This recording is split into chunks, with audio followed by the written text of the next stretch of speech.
Welcome to the latest episode of 5 on the Floor on the 5 Reasons Sports Network. Thanks for joining us on your favorite podcast app. We're on Podbean, Spotify, Google Podcasts, Apple Podcasts. We're also on Dash Radio on their Nothing But Net channel every single weeknight at 7 p.m. Also, check out 5 Reasons YouTube. Make sure you hit the like and subscribe button.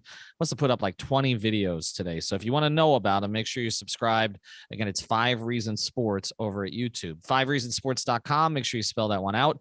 The latest no paywall coverage of all the South Florida teams, and check out the great sponsors of the 5 Reasons Sports Network. Brady Hawk will be with me tonight. His appearances are sponsored by our friend Erik Rubenstein. You can find him on Instagram at Ask About Me I Got You. That's Ask About Me I Got You. Or you can give him a call at 954-829-ERIC. That's 954-829-ERIC. He's the guy you want to go to if you got a personal injury situation. So whether it's a car accident, a slip and fall, medical malpractice, Erik can take care of you. Again, make sure you check out the Instagram. This is a guy who graduated magna cum laude from St. Thomas down in South Florida. He's a South Florida resident. He has been for a long time. Big Miami Heat fan, but most of all, he knows how to get you your money. That's the key thing here. So reach out to Erik. Again, he specializes in personal injury law, including car accidents, slip and falls, medical malpractice. 954-829-ERIC. That's 954-829-ERIC, or on Instagram at Ask About Me I Got You. And now, tonight's episode. 5 on the floor, ride for my dogs. Where here's the thing, you can check the score. Hustle hard, couple scars, wearing bubble frogs. Just like Butler said, you in trouble, y'all. Kept the floor playing, got it all banned. Y'all seen the block, stop with one hand. And Pat we trust, it's power, have the guts. We're here to bring the heat, y'all can hang it up. Welcome to 5 on the Floor, a daily insider show on the Miami Heat and the NBA, featuring Ethan Skolnick, Greg Sylvander, and Alex Toledo, plus others from the 5 Reasons Sports Network. All right, Ethan Skolnick back on 5 on the Floor, coming to you from the Philadelphia 76ers media food room at Wells Fargo Center. It seems like an appropriate way to end the night. I'm sitting here in an empty room next to a big bunch of pots and pans. I got Brady Hawk, as I mentioned, tonight's floor plan. We're going to discuss a meltdown in Philadelphia. No James Harden, no Joel Embiid. The Miami Heat give up 33 points in the fourth quarter, 13 of them to Tyrese Maxey, player they passed on for Precious, if you recall, a Kentucky guard, who went 9 of 15 overall, scored 28 points on the game, along with 5 rebounds and 4 assists, 13 in the fourth, 5 from 5 from the field, and most of it, at least 4 of those baskets, against fellow Kentucky product Tyler Herro. So I think we have to start there because that's where the conversation went tonight. Obviously not a good defensive effort from the very beginning for the Miami Heat. They didn't come out with any force. Bam spoke about that. His word he used was lackadaisical. They didn't get good shooting performances from Max Strus or Tyler Herro, a combined 5 of 20 from the field. Duncan Robinson was 2 of 6. So 3 guys that they count on for shooting didn't give it to them. Jimmy had 27, 5 and 6 in his return. Kyle Lowry had 26 and 5. And Bam had 22, 9 and 2. You usually get that from your 3 top players in your starting lineup. You think you'd be good, but the Herro problems in the fourth, I think that's what everybody's going to talk about here. Did you see something tonight that makes you feel this is going to be a huge problem in the postseason against teams that target him? Well, I think it's something we talk about a lot, and I feel like it's a little bit different with this matchup compared to other ones when we've seen it. And the reason is that this team just has so many different areas they can hit you from in a game like this where they have no one person. We've seen them kind of attack Herro when there's one guy and they can kind of throw a double at you and you take that risk of, a kick out 3. The thing was you couldn't really risk the kick out 3 in this game because you look at Korkmaz, who was 4 of 7 from 3. Shake Milton added 20. You have obviously Maxey had 28.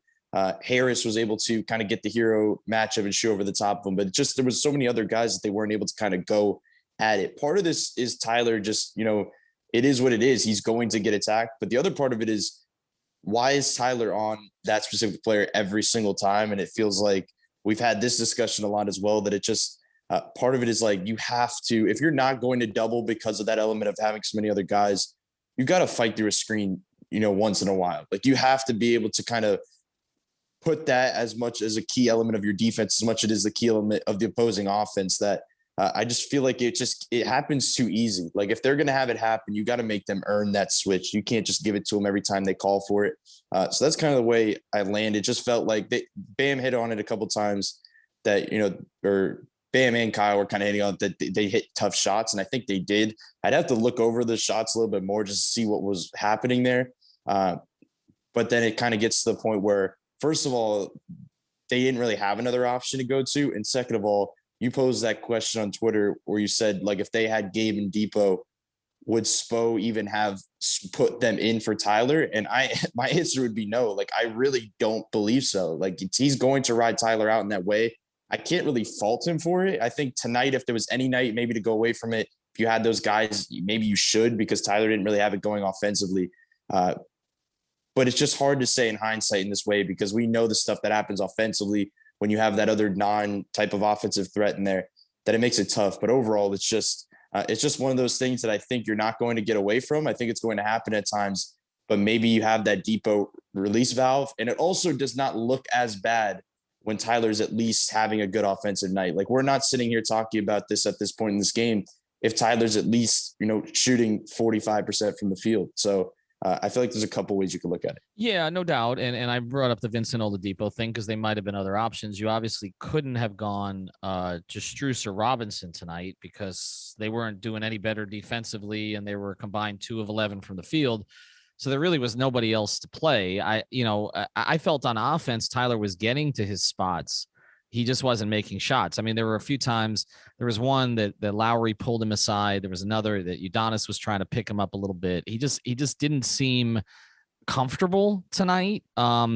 It gets to this, Brady, and it's sort of a larger theme here. But I asked both Lowry and Jimmy where they feel they are with 10 games left. I asked Jimmy to kind of balance rhythm versus rest. It sounds to me like there's some more rest for Jimmy coming based on his answer.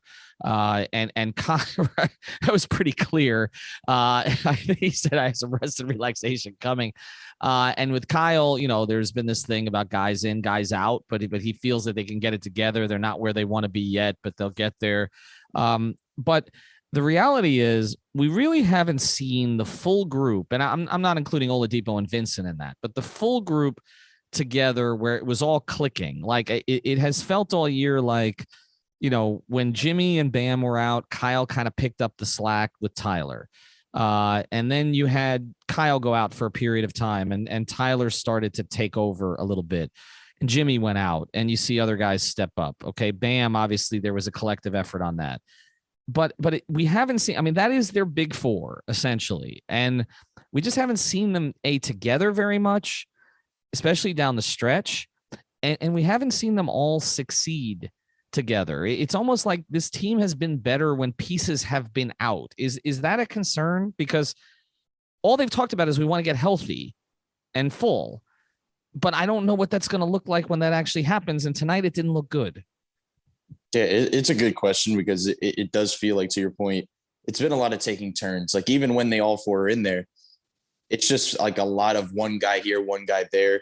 I said earlier in this game where it just feels like if Jimmy and Tyler, like they have the weight of this offense on their shoulders, that if at least one of them is not up to par offensively, you notice it. Like, it's just really noticeable. And it's not just about the scoring. It's just about everything overall, that there's different ways you can look at it. I think the fifth guy in those lineups, maybe needs to get discussed a little bit more. Like, if PJ's in there, like, he's really hit a wall offensively, where I think that is a problem in its own, that when we're talking about restricting things offensively, like, there's many times where we talked about early in the season why everything's flowing so great is that weak side corner, when PJ's sitting there, this defense had to pull all the way over, and you had open lanes, you had all these other kind of outlets. Right now, he's not even like seeing the ball in that weak side corner. And when he does, he's not taking that shot anyway, that he's not a real scoring threat at all, that it just really kind of limits things for that 4-man group.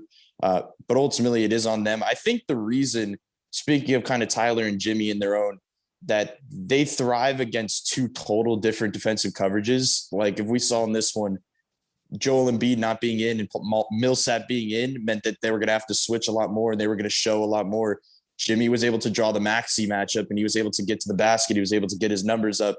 When Joel Embiid's in there and DeAndre Jordan's the backup 5, Tyler Herro is going to see a lot of good looks, and he's going to bury those looks. Jimmy's going to have to work a lot harder because that wall is going to be built around the rim. So it just feels like I feel like we're going to see a lot of playoff games where they are taking turns, where you see at least one of them in certain matchups play a lot better than the other.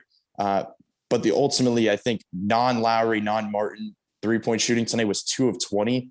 Like, we could discuss those two offensively when we're talking about this factor, but when you just have no other option offensively, when we know who they're going to, and these other guys can't hit shots, and Strus can't buy a bucket, and he's also kind of falling asleep off the ball defensively for some easy cuts that led to Duncan, I feel like did good things offensively where this team, more than any other team, if they were to see a playoff matchup, focuses so much on him. And it felt like I didn't really know why in a lot of points in this game because he really never got going. But ultimately, it's just the 3-point shooting overall that blends into this, that it's just a lot of this really is on Tyler and Jimmy. Yeah, I would just ask one question here and just give me your straightest answer you possibly can before we go to break, because I want to address some other stuff that you talked about. Erik Spoelstra said after the game, and Erik is someone who likes to praise individually, but criticize collectively. That's the way that he has always approached things. But he actually said tonight, Tyler Herro has been one of our best individual defenders. I don't think there's any argument that Tyler has improved. He has improved. I mean, is there any way you can make that argument? I mean, I could make that comment a lot of different ways, but we're talking about one of the best defensive teams in the NBA, first of all. And we're talking about a team with Bam, Jimmy, PJ, Kyle. Like, just that element alone is tough to make that argument, but it feels like he's really made leaps defensively where he's actually trying. Like, that's the thing about this. Like, this isn't one of those things where you're getting hunted and we've seen like Harden over the years where he kind of gives up on certain possessions.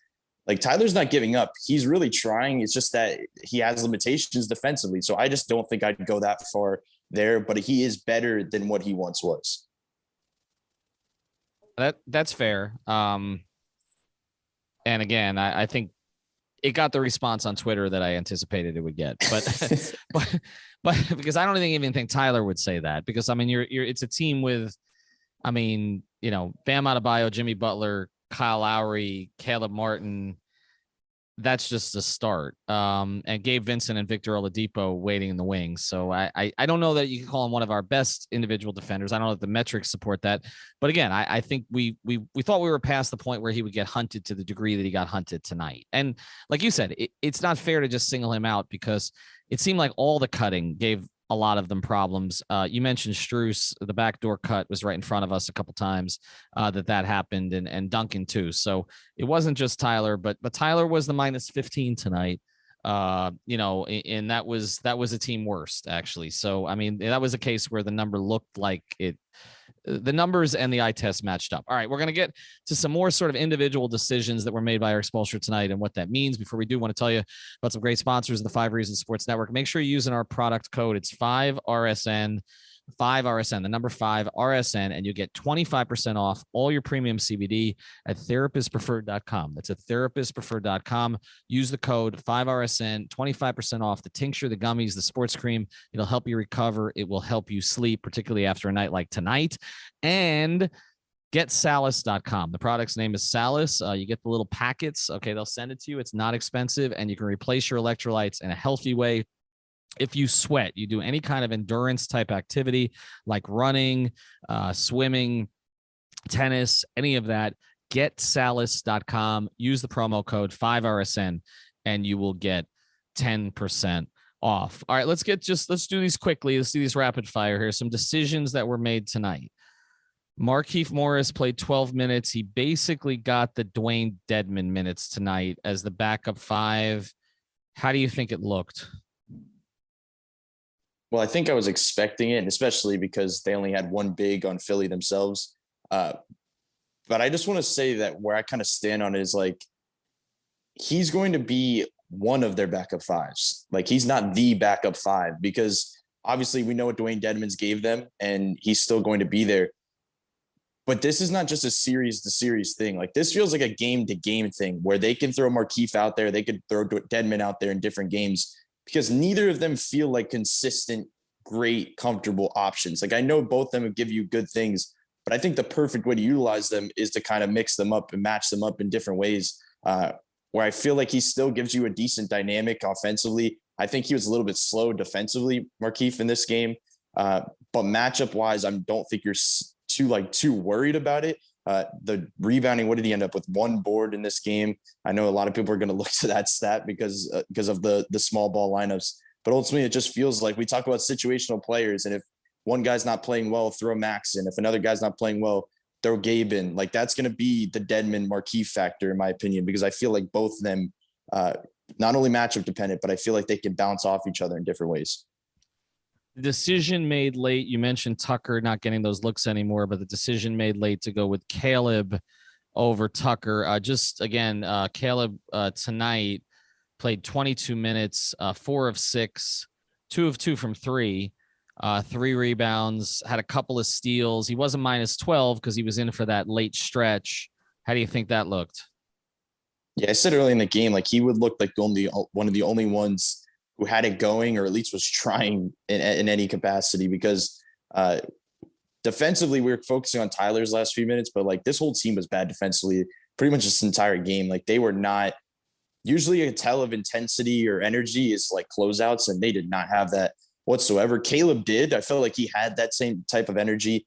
I feel like this is a factor of maybe trying to rest PJ in different ways, but ultimately Caleb deserved the minutes over PJ in this one. It just felt like he gave them an athletic ability off the catch to kind of drive that PJ just didn't over the minutes. Like I was talking about those restrictions earlier. But rotationally, moving into the playoffs, I feel like we've said this on so many pods, but like, watching Caleb Martin and being trusted to close games, like, he's a rotation lock, like everything he can provide, and plug him in so many different spots. I just feel like he can bail them out on both sides of the floor. That this is probably the one shining moment of this game, of kind of like this whole roster. All right. Going to close with something here in a second. I'll throw it at you. A couple more. Before we do, want to tell you about one more sponsor. Our friends over at prizepicks.com, the official fantasy sponsor of the 5 Reasons Sports Network. Make sure you're using the code 5, FIVE for this one. That's the code 5. Again, this is our official sponsor for a reason. They're the easiest to play, and you can play so many different ways, whether you want to play NBA, NHL, NCAA tournament. You can play the UM game coming up this Friday, or any other sports. Okay. So check out prizepicks.com, use the code 5 FIVE, because if you use that code, your initial deposit up to $100 will be matched, and you don't need to play it all at once. So prizepicks.com, or download the app at PrizePicks, use the code 5. All right. Just a general thought here. To me, the significance of this game, well, there are a couple things. One is the Heat continue to struggle more when they can't zero in on one guy. And we can talk about Tyrese Maxey going off, and maybe that should have been the guy they should have zeroed in on the whole game. But it wasn't necessarily a belief. You know, I mean, he's not Harden. He's not Embiid. It feels like the Heat do a better job when there's one all-star they can isolate on. Secondarily, they really struggle with the cutting and the motion tonight. And that sort of is the same. That's in the same vein, that problem that they have. But to me, the significance of this game, and this is a Heat team that's been a little bit up and down lately, is that you had an opportunity tonight to really put yourself in a position to control not only your destiny for the number 1 seed, but how you wanted to handle the last 10 games, in the sense of, well, we can, we're so far up at this point that we can rest guys if we want to. We can target certain games. Well, now, if the number 1 seed is a goal, and I recommend everybody check out all the videos I put up on the YouTube channel today, and I talked to the players about this.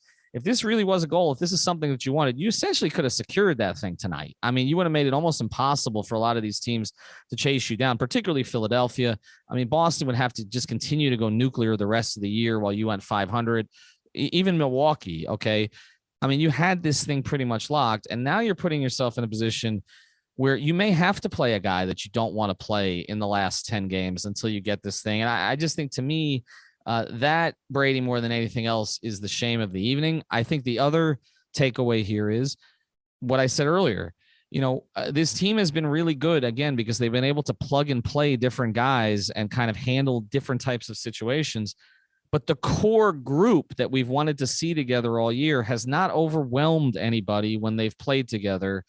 And if I have pause, it's not about one guy. It's not about is Jimmy going to be able to handle length? Is Tyler going to have a game like this where he's hunted? Is Kyle going to be non-aggressive in certain games? He obviously was aggressive tonight he took 11 threes. That's like 3 weeks worth for him. Or Bam, is he, at times going to pass out of open shots? I mean, for everybody, you can find something. Okay. But my big issue is the 4 of them together, whoever the 5th you've put out there with them, has not looked overwhelming this season. And I think that is why, Brady, and I'll let you close, I think that is why other teams in the league are not afraid of the Heat getting a number 1 seed. I don't think it's because they don't have a Durant or they don't have a Giannis. I think it's because we haven't had like prolonged stretches because of injury, but also inconsistency of like the Heat's best players looking great together.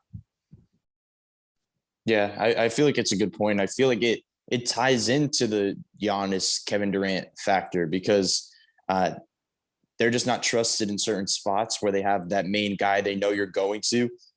And where that ties into with your 4 main guys, we constantly talk about who they're going to go to in those lineups. Like, I don't think they figured that out yet. I think that's the one final tool to kind of figure out these type of lineups. But the thing I talked about earlier with like Tyler being able to kind of counter drop and Jimmy able to counter the switching, like that should be what you go to. Like if you know there's a certain advantage with a player against a certain coverage, I don't see a reason why you don't spam that and kind of live with that result. Because I feel like there's so many times where we talk about after a game, Jimmy kind of struggling against length, but they keep going at Jimmy against the length. There we go and look at a game like Tyler struggling and they keep trying to go to Tyler struggling. Maybe he passed up a few late. But the point is that I feel like they have to ride out offensively, at least to that point, whatever favors them.